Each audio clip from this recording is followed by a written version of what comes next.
Et ces HM, on se retrouve de nouveau pour le Festival des Jeux internationaux de Cannes 2024. Et je suis en compagnie d'Essor pour Créatrice d'Impossible qui va nous présenter un petit peu son stand avec énormément de potions de dés. Oui, bonjour. Donc moi je suis créatrice de potions de hasard. Hop, ce sont des potions ludiques et décoratives qui sont vachement jolies à regarder et qui changent de couleur. Et quand on les retourne, on a le résultat d'un dé qui apparaît au fond de la fiole. Donc voilà, et je crée pas mal de potions. Elles sont distribuées en boutique de jeux de société pour certaines, pour les collections saisonnières. Et moi sur des stands et des festivals, je vends des petites collections un peu temporaires avec des couleurs qu'on ne trouvera que chez moi. Voilà.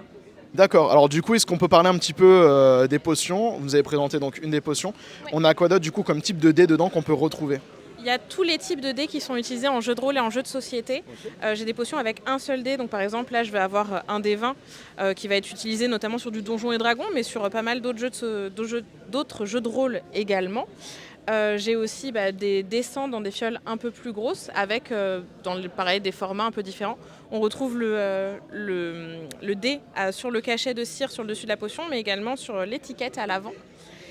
Et j'ai également des potions donc, dans un format plus petit avec des doubles D6 plus adaptés sur des jeux de société.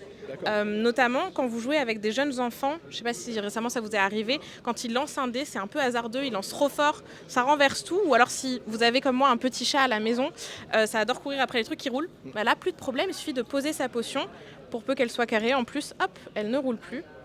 Et alors plutôt sur le côté, les carrés, comme ça on voit bien le résultat apparaître sur une face. Voilà.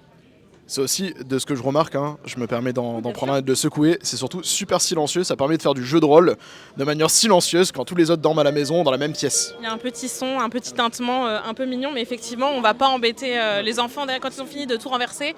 Au moins, on peut jouer sans les réveiller derrière. Merci beaucoup pour cette présentation, je vois aussi qu'il y a autre chose sur le stand, je vois des petits chaudrons magiques. Oui, Hop. tout à fait.